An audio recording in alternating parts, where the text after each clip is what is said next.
Olá, seja muito bem-vindo à Escola Bíblica Online, produzida pela Igreja Batista Nacional, situada aqui no bairro Buritis 3. É um prazer ter você em nossa sala de aula. Nosso intuito é compartilhar conhecimento e gerar valor em sua vida através dos estudos e temas que serão abordados e que servirão verdadeiramente para o seu crescimento e edificação espiritual. Mas se você ainda não se inscreveu em nosso canal, peço que você se inscreva neste momento, que você acione o sininho e fique por dentro de todos os nossos conteúdos. Com certeza será de grande valia para a sua caminhada cristã. Vamos a mais uma aula? Deus abençoe a sua vida.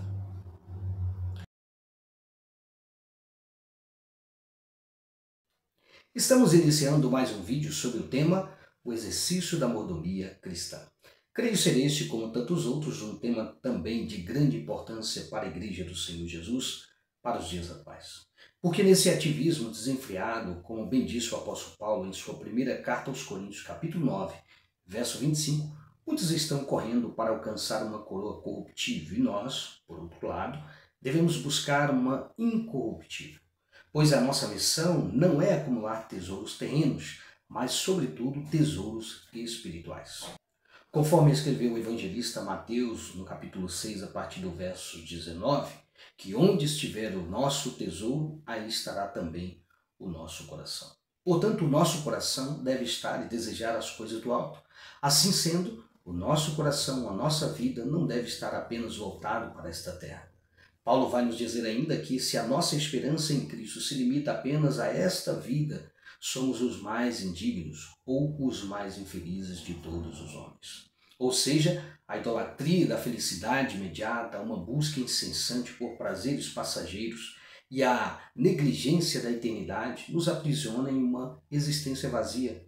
É por isso que ele vai também nos dizer que nem olhos viram, nem ouvidos ouviram, nem jamais penetrou em coração humano o que Deus tem preparado para aqueles que o amam.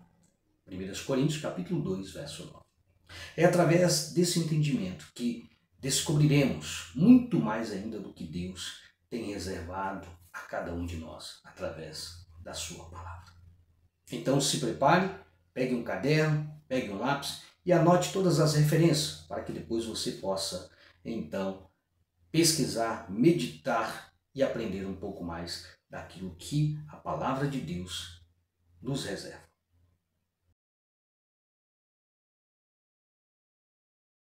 Para entendermos passo a passo como funciona o exercício da mordomia, nós faremos uma pequena divisão em como ela opera no meio da igreja e quais são as suas implicações. A nossa divisão se dará da seguinte forma. A primeira aula nós definiremos o termo em si, o que é mordomia.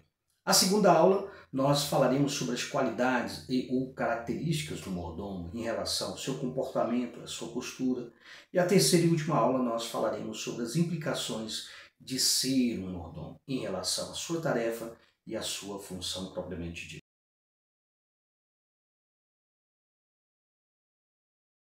O que é mordomia? Existem dois conceitos básicos acerca da mordomia. A primeira delas é o conceito secular. Quando se fala em mordomia, a ideia que vem à mente é de alguém que tem regalias, que tem privilégios, que tem vantagens. Alguém que se deu bem sem fazer nenhum esforço. O segundo conceito é o conceito cristão. No conceito cristão, a mordomia tem um significado mais profundo. Diz respeito ao conjunto de bens materiais e espirituais sobre o qual Deus nos constituiu, outorgou, confiou a nós como administradores de todas as coisas que Ele criou e que pertencem a Ele. Olha o que o rei Davi declarou no Salmo 24, verso 1. Ao Senhor pertence a terra e tudo o que nela contém, o mundo e os que nele habitam. E por que pertence a Deus? O autor de Hebreus vai nos responder, no capítulo 11, verso 3. Porque Ele é o único que pode trazer e traz à existência o que não existe. Então isso mostra seu atributo divino, a sua onipotência, o seu poder total, o seu poder absoluto, o seu poder infinito. Entendemos então que mordomia está relacionada a essa dinâmica, ao serviço, a este movimento. Então o cristão é um meio, é um instrumento pelo qual esse serviço é executado. Que serviço é esse? Administrar, governar, gerenciar, cuidar, zelar de tudo aquilo que ele criou. Então, o ser humano foi criado não somente para adorá-lo e louvá-lo, mas para que fosse o seu real representante na terra, o seu chanceler, o seu ministro.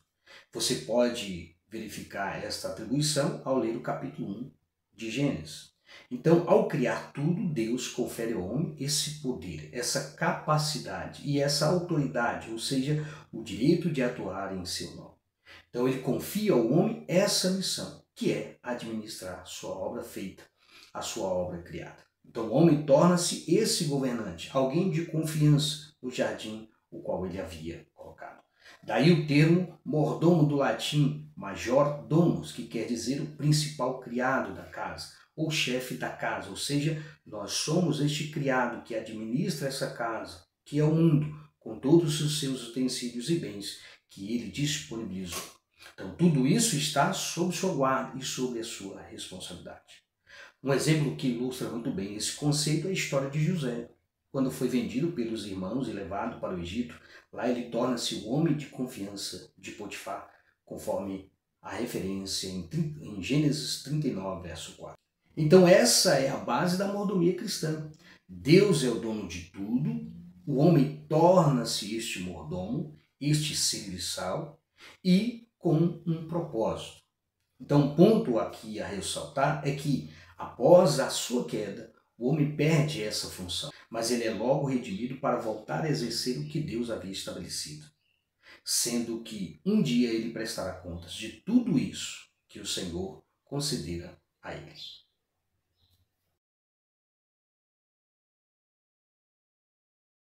Agora, vamos falar sobre algumas expressões que se referem à mordomia.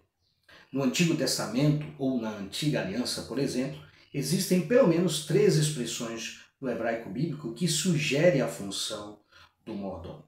A primeira expressão que nós encontramos no Antigo Testamento é a expressão Haish Asher Al, que significa o homem que está sobre algo ou alguém, ou o homem encarregado de. Então nós encontramos essa referência em Gênesis capítulo 43, verso 19.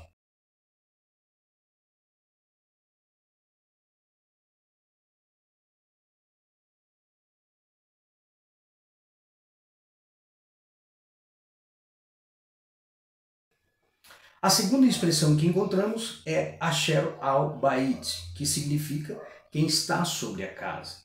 E nós encontramos também essa referência em Gênesis 44, verso 4.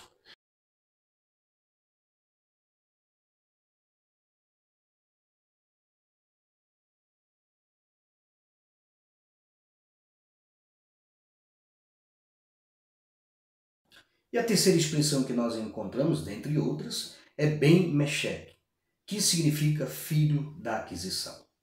A razão dessa expressão para referir-se ao mordomo da casa não é claro, mas talvez sugira que no caso em que o homem não tivesse filhos, o seu mordomo tornava-se herdeiro legítimo como um filho adquirido. Nós encontramos essa referência em Gênesis capítulo 15, verso 2.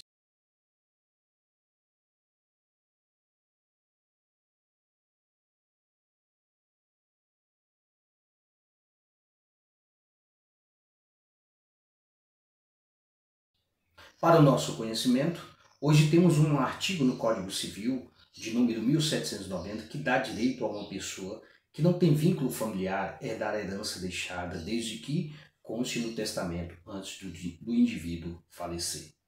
Então, é possível que alguém que não tenha um vínculo familiar possa herdar algo de alguém que o constituiu como seu herdeiro legítimo.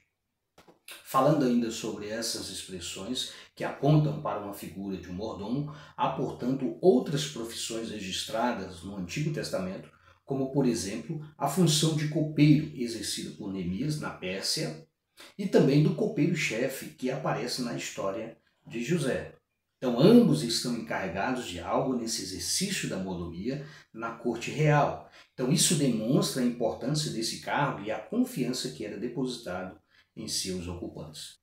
Interessante notar ainda na história registrada em Gênesis capítulo 40, dessa profissão de copeiro, em que ele era responsável entre outras atribuições, pelos cuidados com a alimentação de seu senhor, certificando-se que aquilo que ele comia ou bebia deveria ser saudável e livre de veneno. Por ser uma profissão de grande risco e também de grande responsabilidade, era o copeiro da casa ou do palácio real que costumeiramente ingeria primeiro a comida ou a bebida antes de servi-la ao seu senhor, assumindo assim todo o risco, principalmente de morrer caso o alimento estivesse envenenado.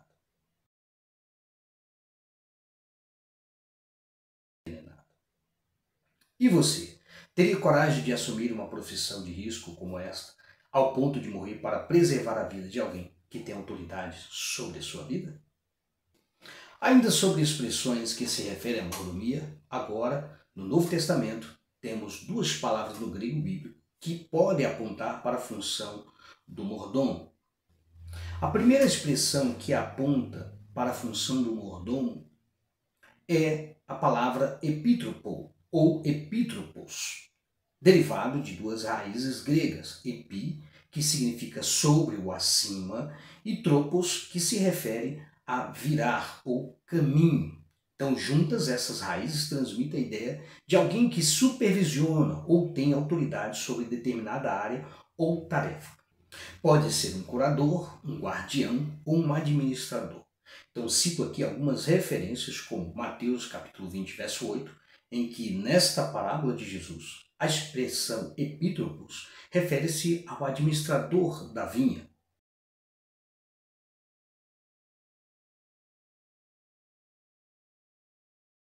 Já em Lucas 8, verso 3, refere-se a Cusa, o procurador de Herodes, alguém que o representa.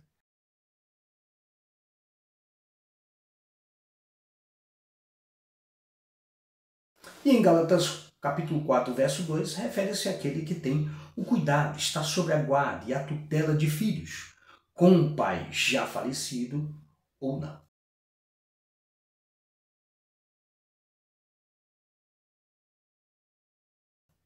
A segunda expressão que nós encontramos que aponta para a função de mordomo é o termo oikonomos. Esta expressão é formada pela palavra oikos, que significa casa ou moradia, e nomos, norma, lei, regra. Então, segundo o dicionário Vim, essa expressão denotava primariamente aquele que administrava uma casa ou uma propriedade, uma espécie de gerente doméstico, ou governante ou governanta, como nós conhecemos hoje, de uma residência, que administra, que organiza a casa conforme as regras estabelecidas pelo seu senhor.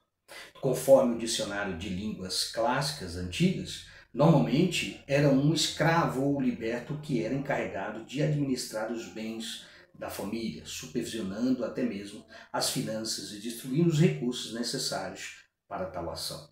Então, algo curioso para aquele tempo era que os escravos não eram vistos como seres humanos, e sim como propriedades, de modo que, quando transportados de um lugar para o outro, era feito sem qualquer consideração com o seu bem-estar. Que coisa, né? É da raiz dessa expressão também que surge a palavra oikonomia.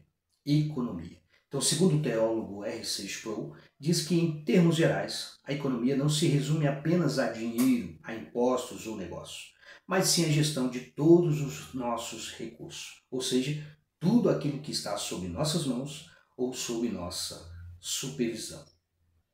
Encontraremos essas duas expressões, tanto epítropos como economos, em outras referências. Temos Lucas capítulo 12, verso 42, 1 Coríntios capítulo 4, verso 2 e Romanos 16, 23.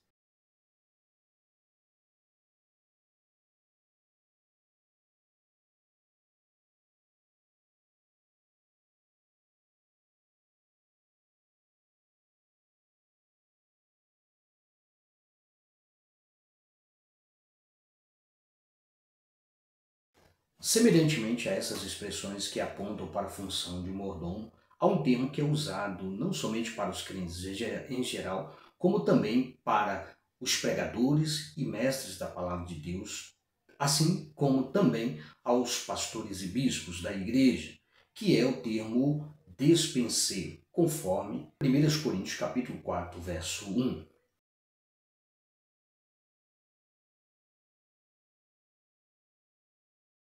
A palavra despenseiro no Novo Testamento remete semelhante atribuição do cuidado com a alimentação que sai da despensa e que é servida aos outros.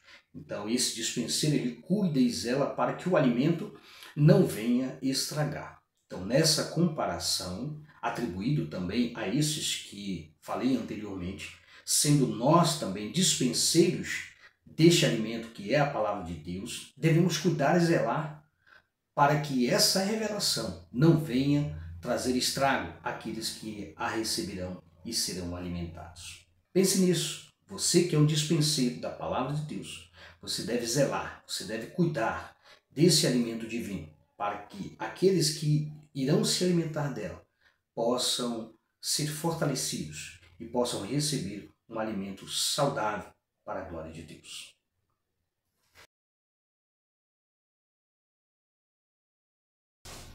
O exercício da mordomia se estende à igreja em dois aspectos. O primeiro aspecto é o aspecto coletivo e o segundo aspecto é o individual. No primeiro aspecto, a igreja como instituição recebeu de Deus uma mordomia, um ofício, uma função. Então ela é, portanto, responsável pelo bom desempenho dessa função. Em Apocalipse capítulo 2, verso 1 ao 3, o Senhor encontrou na igreja de Éfeso um bom desempenho da mordomia. Todavia, foi achada em falta em algumas coisas, conforme o verso 4. Das 7 igrejas da Ásia Menor, apenas 2 estavam desenvolvendo fielmente a mordomia que recebera do Senhor. A igreja de Esmina permanecia fiel mesmo passando por lutas e provações. E a igreja de Filadélfia mantinha a sua integridade, ou seja, não se deixava corromper pelos falsos ensinamentos que estavam sendo disseminados naquela época. A igreja precisa, portanto, desenvolver sua mordomia para não ser reprovada pelo Senhor, guardando sua palavra, vivendo os seus ensinamentos e provando e examinando seus mensageiros, se falam de fato a verdade de Deus, como os bereanos, os irmãos de Bereia, que provavam toda a mensagem que era proferida, principalmente por um dos grandes pregadores que foi o apóstolo Paulo, conforme Atos capítulo 17, verso 10 em diante. No aspecto individual, todos nós somos mordomos do Criador. E cada mordomo contribui com aquilo que recebeu de Deus. E de que forma ele faz isso? Primeiro, ele contribui doando, ofertando ou dividindo proporcionalmente, deliberadamente, parte de seus recursos para um propósito. Hoje nós contribuímos através de recursos financeiros, por meio de dízimos e ofertas. Então essa contribuição tem, portanto, um papel muito importante, muito primordial na comunidade que frequentamos, tendo em vista mantermos subsídio, ou seja, doação ou apoio do governo local para mantermos a estrutura que nós nos reunimos para cultuar a Deus e para comungar uns com os outros.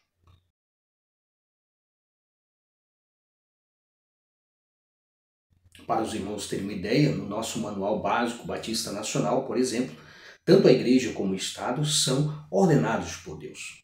E nós temos esse entendimento. Cada um é distinto, cada um tem um propósito divino e nenhum deve transgredir os direitos do outro. Devem permanecer separados, precisamos lembrar disso, mas igualmente manter a devida relação entre si e para com Deus, ou seja, cada um exercendo sua função e respeitando as características de ambos os papéis. Segundo, ele contribui com o seu tempo.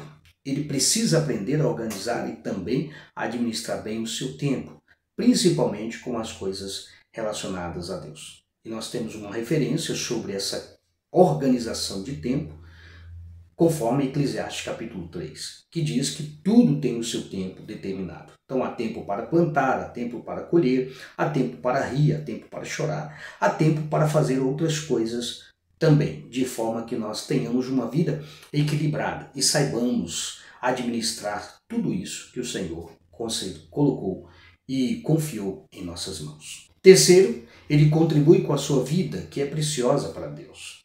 É através dela que Deus executa seus planos e seus desígnios. Então nós temos referências em Provérbios capítulo 19, 21 e 1 Coríntios 6, a partir do verso 19. Portanto, é necessário cuidar bem desta vida que o Senhor deu a cada um de nós. E quarto, ele contribui com as suas habilidades, com seus talentos, com seus dons que Deus dispensou a cada um de nós. Quais são, portanto, os talentos que Deus dispensou a você? Como você tem administrado? Como você tem exercido no seio da igreja? Vale pensar sobre isso.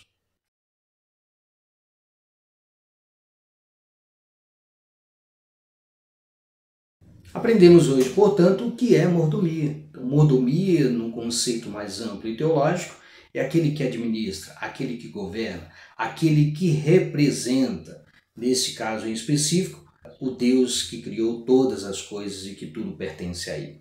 Então, conforme registro bíblico, vimos também alguns exemplos de personagens que foram bons mordomos e por isso alcançaram a graça dos homens e de Deus, como José, Neemias, Esdras, Daniel e tantos outros. Portanto, é nosso dever cuidar e zelar de tudo o que Ele confiou em nossas mãos. E tudo o que Ele confiou a nós, devemos tratar com diligência, com cuidado, com prudência e com sabedoria, para que sejamos chamados de servos bons e fiéis. Porém, se fizermos o contrário, seremos taxados de servos maus e infiéis. Como você quer ser classificado? Servo bom e fiel ou servo mau e infiel?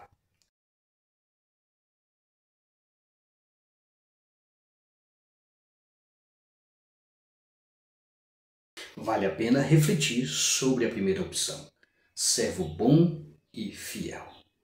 Deus abençoe a sua vida e até a próxima aula.